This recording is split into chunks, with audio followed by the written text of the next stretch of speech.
Brahmapur अंधपसरा road स्थित Tirumala garden ठारे आयोजित निखिल उत्कल खोरडा समाजर 2 दिनिया राज्य सम्मेलन अधिवेशन में मुख्य अतिथि भाव राज्य खनि इस्पात वाणिज्य और परिवहन विभाग मंत्री विभूतिभूषण जेना जोगदे प्रभु श्री जगन्नाथ घंट सेवक खोरडा जातिर इतिहास जेतिकी प्राचीन सेतिकी समृद्ध बोली मतव्यक्त करिसेंति।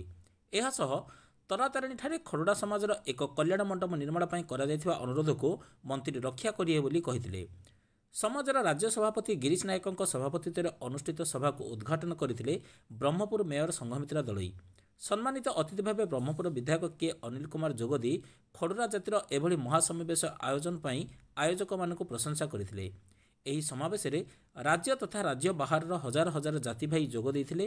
प्रथम दिवस जातिर बहु प्रतिभावान व्यक्तिविशेष छात्र छात्री को उत्तरीय और मानपत्र संबर्धित कर खोरडा समाजर स्मरणिका और कैलेंडर को मंत्री श्री जेना उन्मोचन करथिले। एही समावेश महासभार अध्यक्ष चंद्रशेखर नायक, समाजर उपसभापति टहल साहू, उपसभापति पीके नायक, साधारण संपादक प्रशांत नायक, कोषाध्यक्ष देवराज नायक और सम्मेलन आवाहक जोगेन्द्र नायक मंचासीन थिले। ब्यूरो रिपोर्ट, आंचलिक वार्ता। मो धनपाल नायक आलर खोरडा महासंघर एक्जिक्यूटिव बॉडी मेंबर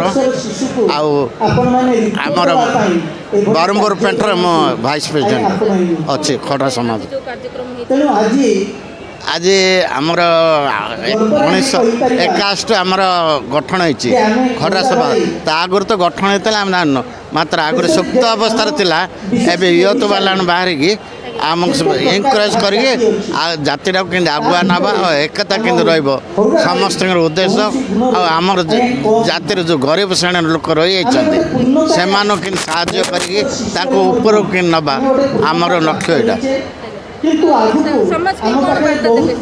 यहाँ समाज आम जगन्नाथ पाखे प्रार्थना करुचु आम समाज को सबुदिन उन्नति रखि थे ये मो जगन्नाथ आशीर्वाद चाहूँ आम जगन्नाथ पर शरण मागु।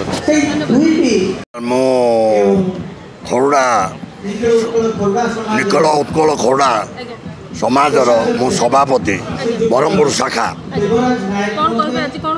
आज आमर गोटे महासभार आयोजन होती जोटा कि आमर 120टा पेंटरू सब डेलीगेट आसुच्चंदी।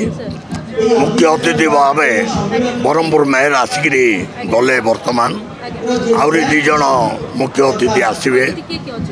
वर्तमान आमर मेयर आसते बुझे आउ 2 जनकर अपॉइंटमेंट अच्छी से माने वर्षा लगी टिके लेट रे विलम्ब रे पहुँचे। आज ब्रह्मपुर जातिर उद्देश्य गोटे महासभा रखा जाइए। प्राय 10,000 लोकर आयोजन करा जाइए। ए आयोजन रे मु आशा करुच्ची ये वर्षा लगी लोकंर किसी असुविधा हो मात्र से तुम्बेश्वर इच्छा जगन्नाथ दयार सब कार्य ठीक ठाक रे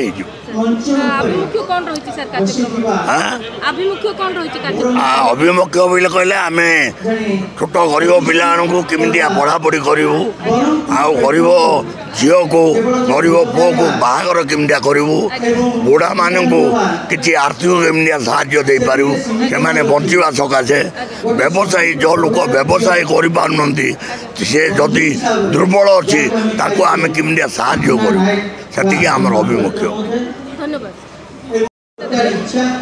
मोजी प्रसन्न कुमार नायक निखिल उत्कल खोरडा समाजर राज्य संपादक। देखु आमर जुलाई 23 मसीहा 23 तारीख में आमर निखिल उत्कल खोरडा समाजर प्रत्येक खोरडा भाई मानक नहीं एक महासमावेश आरंभ होता आमर मुख्य उद्देश्य थिला जे आम जाति भाई मान भर एकत्रीकरण हम एकता रहा मानवृद्धि कर दीर्घ 1 वर्ष पर रेशम सर ब्रह्मपुर ठारे ब्रह्मपुरवासी सहयोग और गंजामवासी अकुंठ सहयोग आम बर्तमान सारा ओडिशार समस्त खोरडा भाई मैंने एठारे एकत्रीकरण हो। केवल आमर उद्देश्य हूँ समस्त भर भातृभाव सृष्टि करवा एकता और मानवृद्धि करवा।